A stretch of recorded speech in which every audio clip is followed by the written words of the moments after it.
Hey everyone, I haven't done one of these midweek hope posts in quite a while, but I woke up this morning and really felt like it'd be a great way for us to connect and share some hope today. So I brewed some tea and wrote a few things down and thought we could talk about a few things today.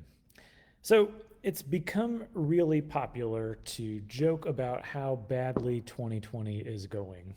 I know I do it all the time. It's one of those things that we do. We kind of joke to keep from crying because there is a heaviness to life right now that so many of us are feeling. And let's be honest, some days are heavier than others. So you might not always feel like you can exactly put your finger on it. Maybe your kids have been out of routine since March. Maybe online learning in whatever form it's taking place in your life or in your children's life is just kind of slowly wearing down on you. Maybe the way we're drawing lines through our families and communities over politics and masks and whatever else the argument for the day is has left you feeling paralyzed. Maybe you can't bear the thought of logging into Zoom one more time.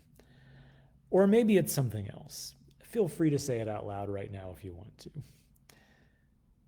You know, over the last few days and weeks, I have found myself thinking about these ancient letters that were written to small communities going through difficult times. Even though they were written thousands of years ago, they have a way of speaking truth to what we are going through, no matter what time or place we find ourselves living in. So, take this one, for example, that Paul wrote to a group of Jesus followers. In the New Testament, it's called 1 Corinthians. They were falling apart at the seams over ethnic conflicts, theological debates, and they were taking advantage of some of the most vulnerable people in their community. And it was breaking Paul's heart. They had missed the point of all of this. So I think that many of the things that Paul said to them apply to us today. But one in particular stands out to me, and it's what Paul says about love in that letter. Now, even though you may have heard these three sentences that I'm about to read you many times, maybe they've gone stale, but know they weren't just written for weddings and Hallmark cards.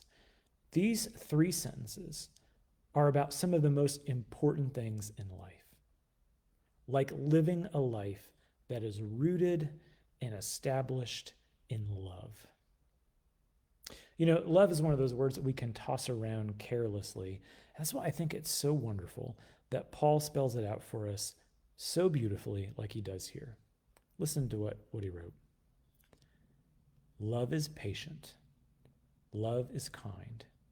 It isn't jealous. It doesn't brag. It isn't arrogant. It isn't rude.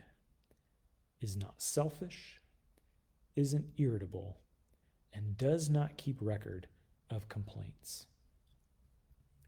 It isn't happy with injustice, but is happy with the truth. Love puts up with all things, trusts all things, hopes for all things, endures all things. Love never fails.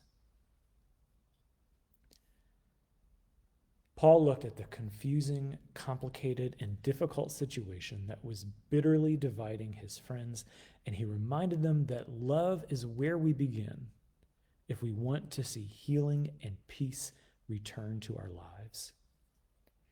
You know, in another one of his letters, Paul said that God's love is so generous and abundant that it surpasses our ability to comprehend it. Another author simply says, God is love.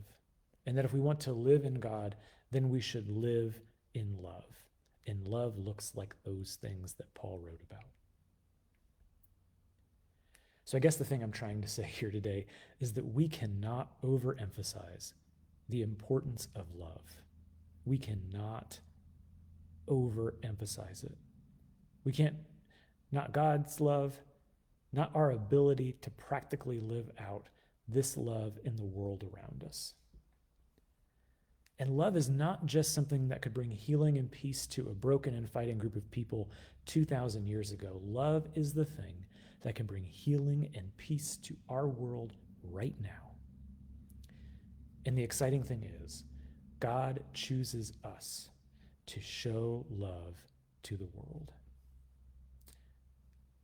So I find a lot of hope in knowing that we can be patient with others, that we can make the choice to be kind, that we can extend grace when others struggle, that choosing not to be rude, that all of those things are not small things. They are what love is. And we need more love in our world and in our community right now. And you can make the choice to go out there today and be that light of love in the world that God empowers us to be. I think our culture often tries to communicate to us in so many ways that the way that love is described in those 3 sentences is weak, or will not help you get ahead in life, or it's just not the way the world works. And nothing could be farther from the truth. So, my friends, go out into the world today and love one another, because love comes from God, and everyone who loves is born of God and knows God. Go out into the world with grace and peace. We'll do another one of these soon.